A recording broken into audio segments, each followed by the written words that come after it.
Empire.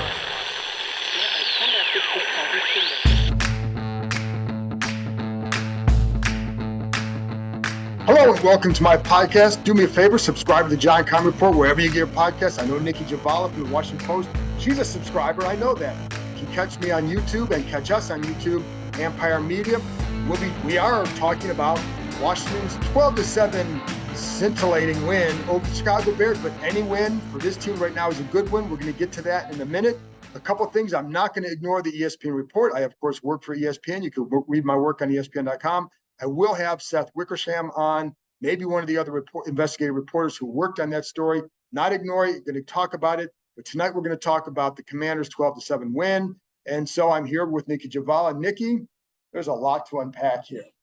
You think? Yeah, just a little bit. Yeah. I mean, I don't even know where to begin on this one. Yeah. You have Ron Rivera walking off after the press conference. You have a win for the first time on. Where do you start here? Yeah, I think we start at 6 a.m. Thursday morning when the ESPN report comes out, which also happened to be when NFL.com fully reported Carson Wentz's strained bicep tendon injury. What else do we have to say? William Jackson, now the center of trade discussions, apparently. Brian Robinson starting at running back while Antonio Gibson takes his first kickoff return. And oh, by the way, they actually really truly had to win this game to stop their losing streak, and they do, but just barely. It was so awful, but they won. But they won, and I guess we can go a little bit on some of the stuff on like William Jackson. Mm-hmm. He has not requested a trade. He has not demanded a trade, right. But there's no doubt he'd welcome one, right, because it doesn't fit here. Right. And I think they'd probably welcome it too, don't you think? Right. No, and it's tricky because this is the guy that you made your highest paid free agent only a year ago. And now both sides are basically claiming that it's bust, it's a failed relationship. So there's a lot of money at stake. I mean, the team is going to end up eating a good chunk of change in dead money, which ultimately goes against the cap. Whether they release him or trade him, and, of course, with a trade, you always look at the second half of it. Is there a market for him? He didn't fit in this scheme, which is more zone. A lot of NFL defenses nowadays are zone to some degree. So where would he be a fit? And is there a market for him? Would a team be willing to give up assets to take on him and his contract? Right. And it's probably a little on paper. Let's get back to the game because people want to hear about it. At least I'm sure they want to hear at least some of that. Oh, yeah. So, again, where do you start here? Because you look at the defense. Let's start there. Yeah. Because they've given up big plays, but then 3 massive stops in the red zone. Right. And they were among the few bright spots in this game, really coming up big when it counted. But those three red zone stops, 2 at the goal line. They also had 4 sacks. John Allen had an interception off a deflected pass from Efe Obada's helmet. They came up big. They've gotten home a lot too, that front line. I think they've been getting good pressure all season, but only in these last couple weeks have you seen them get home. But yeah, that was the bright spot. The rest was not so pretty. No, it wasn't so pretty. And I think one of the things that I liked there at the end was Benjamin St-Juste making the big stop on that 4th down play. And what I liked about that play, and this is why I like St-Juste, because he really is a thinker out there. Yeah.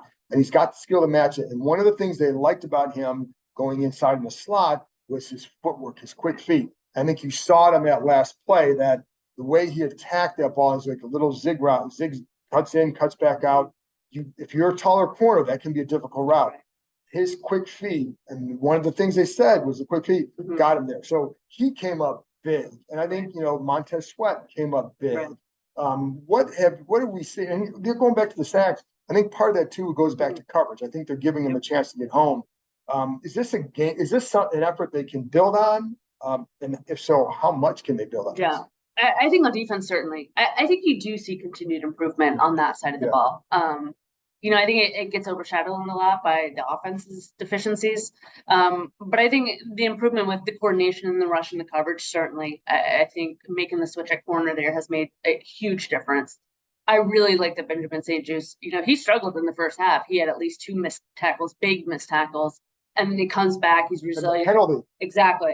And he comes back and has the game-filling play. So I think that speaks volume as to what kind of player he is. So I think that's helped a lot. And yeah, I do think there's a lot to build on. On offense, I'm not so sure still. I mean, there's still the same repeated mistakes. And, they basically won this game because the Bears had more mistakes than they did. Like, A fumbled punt yeah, basically is the exactly. game changer. Yeah.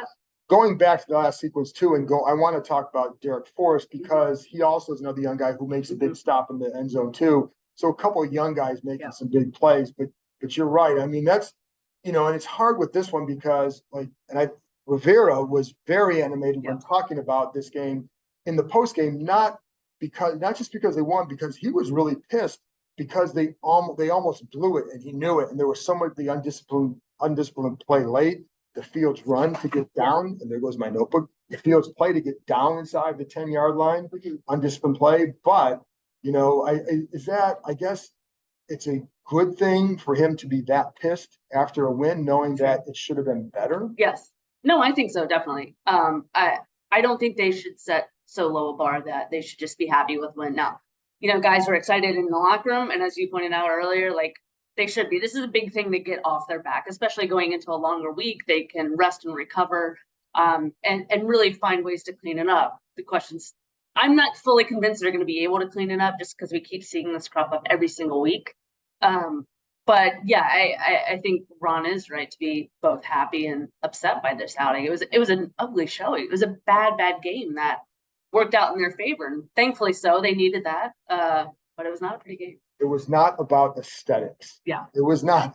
But they even said it was ugly. They know it was ugly, absolutely. And I mean, you can't help but know it. But that's the thing. Like, we'll get to this in a minute about how much they can build up. But offensively, man, it is painful to watch this offense at times, and that's where my concern is that what is missing from this offense? We've seen it now this is 5 weeks in a row where the offense, I guess 4 weeks in a row where the offense really hasn't done anything. What is it that we're not seeing? I just think it starts up front. I think that offensive line can't protect well, especially, this team loves to run 11 personnel, and when they go 3 wide, they cannot protect, and that's a real problem. And Carson is a lot of things. He's not mobile. So he's not able to extend plays with his legs like, Justin Fields can or other quarterbacks can. So you're limited in what you can do there to compensate. But yeah, I think it starts up front. Last year, the difference was that line. They played really well in spite of all the injuries. This year, they're not. They're giving up holes everywhere. And you see it in both the run and the pass game. And I'm wondering how much you talk about the mobility, because that is an issue for me. It's an issue. I think it limits the offense because he can't create it all with his legs anymore. Right. He's not getting outside there and making plays with it. And I do think it holds it back to a degree. And so you need the protection, and they're not getting it. Even last year, there are times protection broke down, but Heineke could get out of it. I'm not saying that you got to go start him, but it is something I think that's missing from this offense. And is it something that can be resolved, do you think? Not so much, he's not going to be more mobile, but can this be resolved? If they can fix their play up front, I mean, they got to find some way. They're not going to make it throughout the season. Carson physically is not going to make it throughout the season with the hits he's taken. And they're just not going to go anywhere. I mean, it's a pretty inept offense right now. You just paid Terry McLaurin. You can never get him the ball. The only gains they're making are off PI calls anymore. And then the receivers at times are not helping Carson at all. The 2 drops by Curtis Samuel not helping. It was good to see Brian Robinson to get his first regular season touchdown. See him get more comfortable, and I think with more and more reps, he'll be able to break off those bigger runs. But yeah, I just think they need cleaner lanes. They need better protection up front until that comes. And I think they have to be more consistent running the ball. Right. And it's funny because I said this last year too, like that's who they have to be. And it's who they have to be again this year. And I'm surprised to say that given the offensive skill talent, but it is. Yeah. And the problem is, I don't know, like John Bates didn't play, and I thought that hurt the run game. He's got the injury, but I thought that hurt it a little bit. But they did get it going in the second half. And part of the reason was Antonio Gibson. Right. Some of those outside runs off the left side.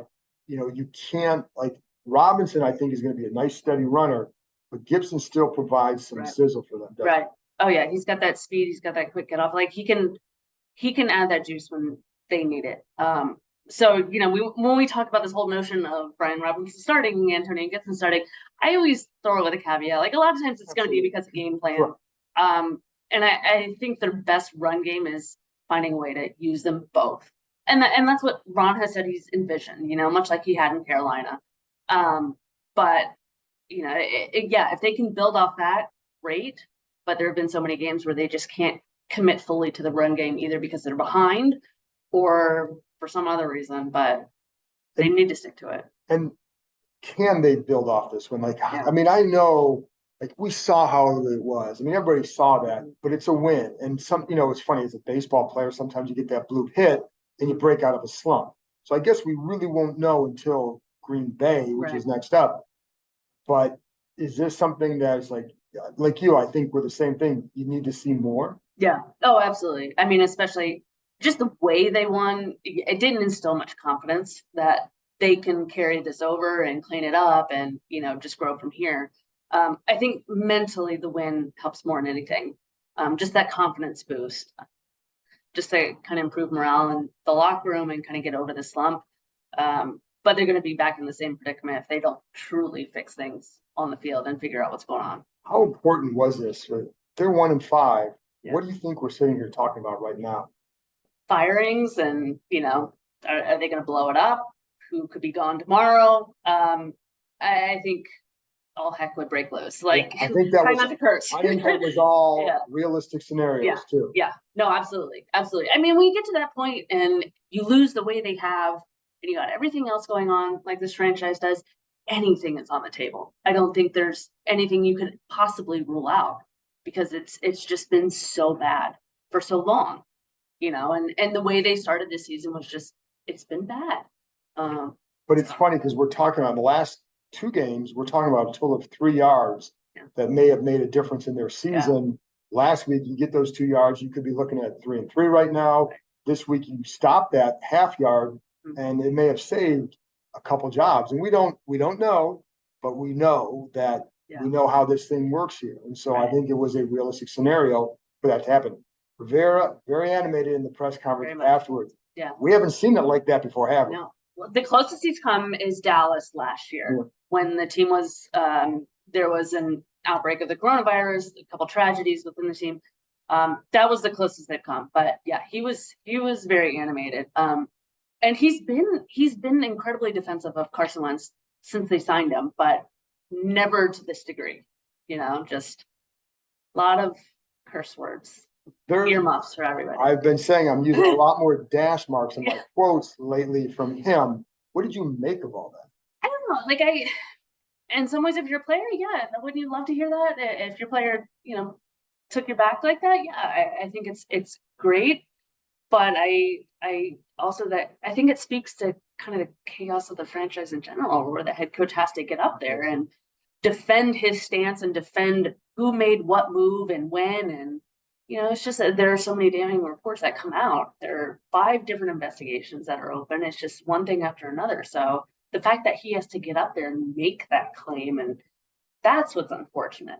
I know for him it's exhausting. Yeah. Because all you want to do, you come here to coach football, you want to just coach football. Listen, we're football reporters. We want to write about football. And a lot of times it's very difficult to do that covering this franchise.